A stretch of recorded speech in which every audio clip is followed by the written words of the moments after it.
What's up? Okay, I just got back from the gym, ate some stuff. Today I want to talk about calisthenics, and kind of some of my influences. I'm thinking going into just the recovery process in general. I want to pull a lot from bodybuilding, and I want to pull a lot from calisthenics, and I'll explain why. So, well, where do I begin? I don't know why I said it like that, but so with calisthenics, it's really focused on controlling your body movement, and I've talked about this before. So, controlling your body movement, being able to hold certain positions, using your body weight. It requires mobility, and it requires a lot of strength and control, which is really important when you are working back from a recovery or working back from an injury. It's like point blank period important all across the board, no matter if you're an athlete, if you're a regular couch potato, or somewhere in between, struggling with injury or completely healthy. Calisthenics are going to be a really great way to keep your body healthy for long term. It's a very important practice for longevity for your body, and it really helps a lot with all kinds of different activities. So that is something that I think is foundational to movement, period, but also just really important, and something that as we can't move, as we go through periods of our recovery where we can't move or we can't do too much or can't walk around and things like that, we are going to need calisthenic minded exercises in order to start to promote movement and growth of muscle and body control, body connection again, because a lot of times, you probably noticed this, when you injured yourself, your body kind of shuts down a lot of connection in order to deal with this, and so you may lose connection with your body, not really feel where things are. You kind of like get out of whack because a lot of the focus is coming to the injured area. So I'm assuming I'm taking this like injury to surgery period. As I recover through this, I am kind of taking it as like a mini recovery from surgery to return to play. So I've gotten an idea of what kind of activities I'm going to be capable of when I have zero movement and I don't even want to stand up or move or roll around or anything. What kind of things can I be working on? What kind of things can I be doing for my body, for recovery, and also just in general, the best ways to move around my house when things are in that situation. And that's what I'm using to help me plan for when I get surgery. So the time that I'm going to be unable to walk is probably going to be a little bit longer than when I first injured myself.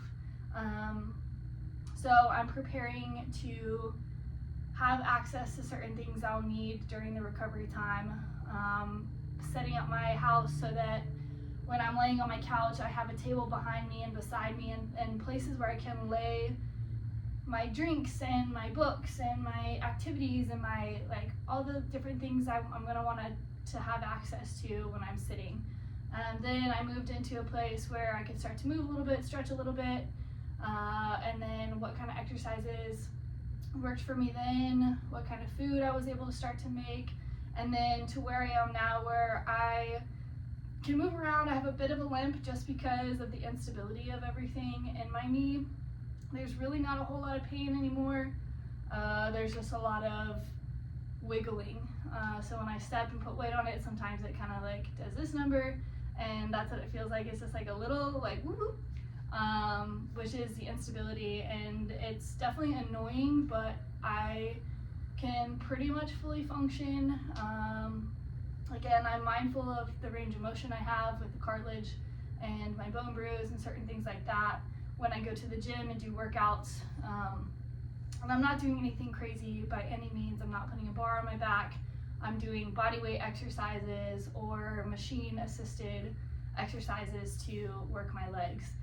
But I'm not where I was 2 weeks ago, where I could barely put any pressure on my quads without wanting to cry.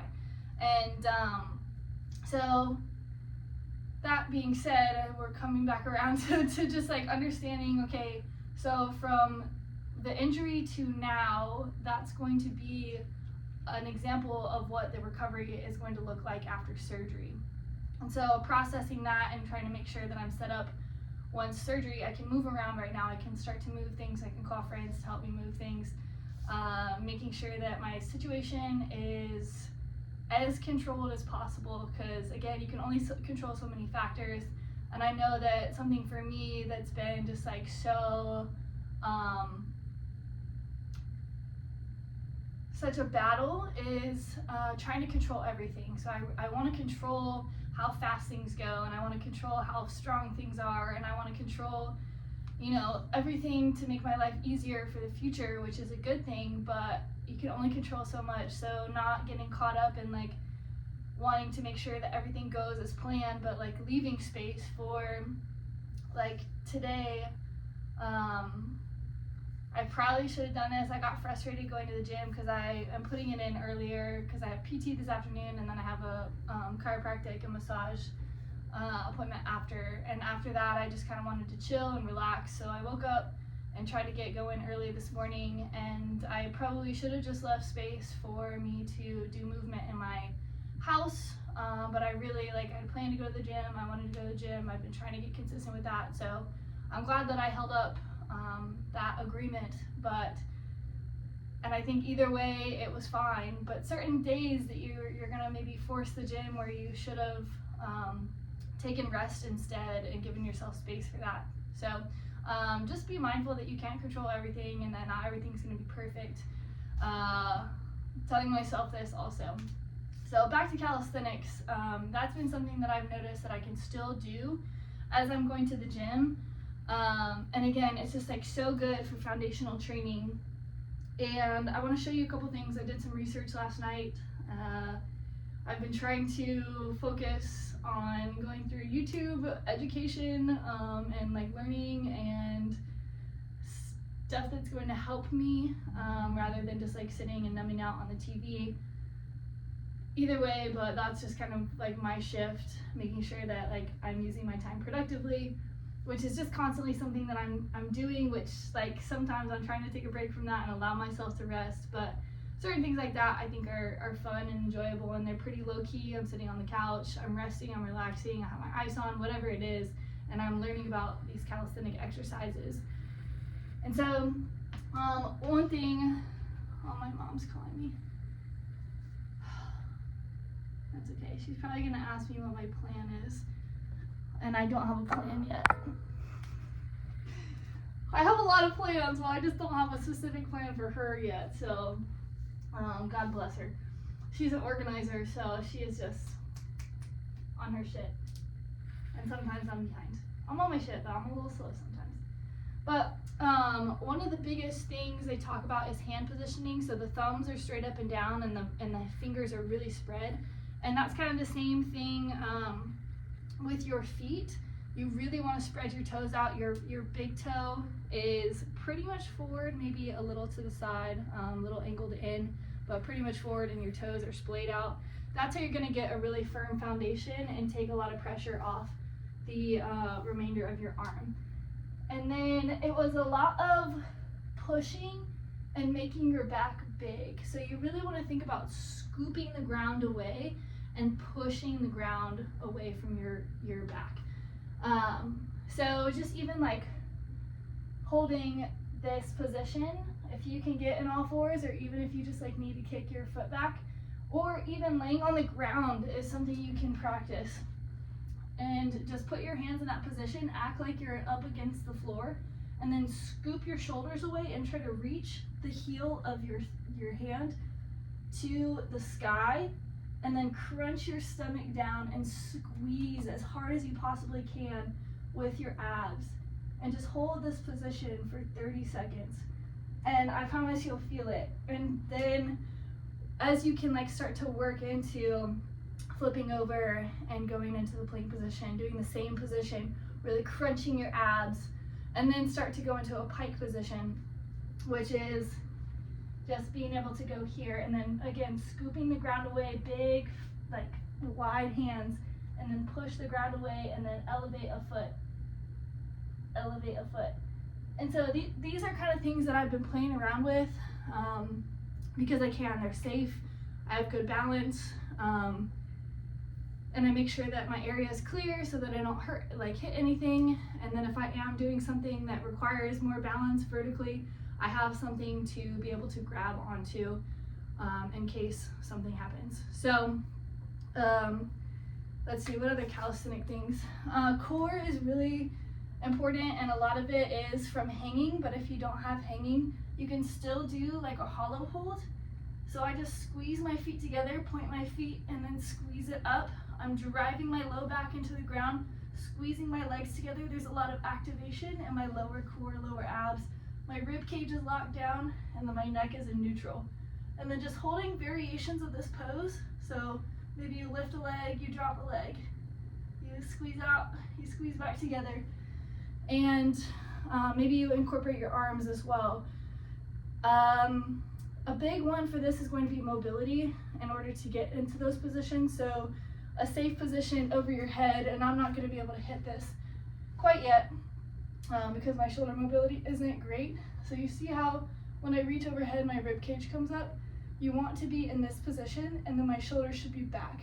But as soon as I get in this position, this kind of like hollow hold, arched position, my shoulder goes forward, or my hand kind of goes forward. So it should be back here, locked in. Work towards those positions, whether it's mobility and just literally laying on your back, like I was sitting and just got calisthenic technique working, okay? So sitting on your couch, get that hollow hold position, really push your shoulder blades out and just hold this and squeeze as hard as you can. And then work your arms up as high as you can and really push those shoulder blades apart. You want to spread them and push them up. So those are some things you can start to do as you're recovering, as you can, like maybe you can't get in a handstand, but you can sure as heck squeeze as hard as you possibly can in a position that looks like that. Second influence that I want to talk about really quick, and I don't know what else I was going to say about it, but I think just like in general bodybuilding. So I'm not gonna probably, and I don't want to say that because it would be cool if I did like a competition, but I'm probably not gonna do a competition. The dietary discipline that it takes to be a true bodybuilder is absolutely insane, and then they're miserable for the last couple weeks before their competition. Like miserable humans to be around. And so honestly, that's not something that I'm like stoked to be around. So if I can do that, like compete in a competition without having to do that, then maybe, but like that's just like respect to bodybuilders. But the key ingredient of bodybuilding is knowing your muscles and being able to contract, like achieve a perfect contraction. So you need to know how things are supposed to move and be able to move them in that perfect contraction and relaxation in order to properly train those muscles. So it's a lot about technique, a lot about form, a lot about knowing your body. And then the goal is physique. It's looking attractive in your poses, which is a lot about posture and again, showing off the muscles. So you have to know where they are, know how to train them, know how to squeeze them, and know how to bring them out and just put them on display. And I think that's really important in learning your body. So again, there's certain things that you can do while you're laying down. So I'm feeling my shoulder blades squeeze as I'm squeezing my elbows in and taking my thumbs behind me. I feel my shoulder blades squeezing. Okay, so how can I maybe pull my shoulder blades down to get even more lat squeeze? And so you just start to like move through different exercises and positions and find a squeeze that feels good, and then move yourself into proper posture as much as you can, and that's going to help you achieve strength in your mobility. Again, all of these things are exploratory. I like to use the word play because there's no end goal. So the difference, I guess, between us in recovery and working and kind of like training with the influences of bodybuilding and calisthenics is that we don't have an end goal right now, and maybe that's something that you can start to incorporate. For me, like I would love to be able to do a handstand work by the time I'm back to fully like functioning me. Like I can go back to basketball, I want to be able to do a handstand, and I think that's a reasonable goal for lots of months. And so something like that is really important to have, so you have something to work towards. But I'm not going to go be a calisthenic pro by the time I'm done with my freaking ACL recovery, nor am I, like, I mean, again, I don't want to set limitations on myself, but like if there's something that you can place at the end, so like if I was huge into bodybuilding and that really got me excited, I maybe would plan a bodybuilding competition for next summer or something, so that I would have something to train for, something to look forward to. But for us, especially right now, when that's really not a reasonable thing to attain, at least for me, maybe you are already a bodybuilder and you can go do that, that'd be so fire. Maybe you're already a calisthenics expert, that's fire. But just knowing our limitations and working within those limitations and knowing that those things can influence us and help us get the recovery we need in order to come back in even better strength than we maybe started, or just in an athletic and ready place physically and mentally. When you work within those challenges, you definitely strengthen yourself mentally. You learn to trust your body, and that's something that another key incorporating into your recovery process is just confidence in your body. So the more you can move, so like I was talking about a couple videos back, is like getting in this handstand position and learning to trust where my shoulders can maintain. So I'm leaning forward into and trying to lift up my hips at the same time, leaning forward into my arms and lifting up my hips. And I can get about here, and that's where I trust my body. I may push it a little bit further, but I maintain a little bit of weight back, just because I know my overhead strength and my overhead positioning isn't going to be perfect in order to hold that true position. But again, it's just learning your body, and so that's why some of these things are so important to start incorporating. So if you are like me and you love to nerd out on this stuff, go look it up. Go look at a bunch of videos. I'm gonna post the link of a couple of the videos that I found really helpful in the description. And I haven't really looked much into bodybuilding.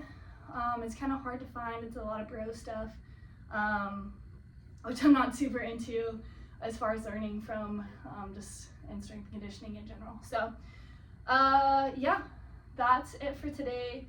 And it's a good way to pass time, honestly, while you're sitting around in a positive manner. That's going to help you a lot. So yeah, those are the thoughts for today. Happy recovery. I'll see you tomorrow.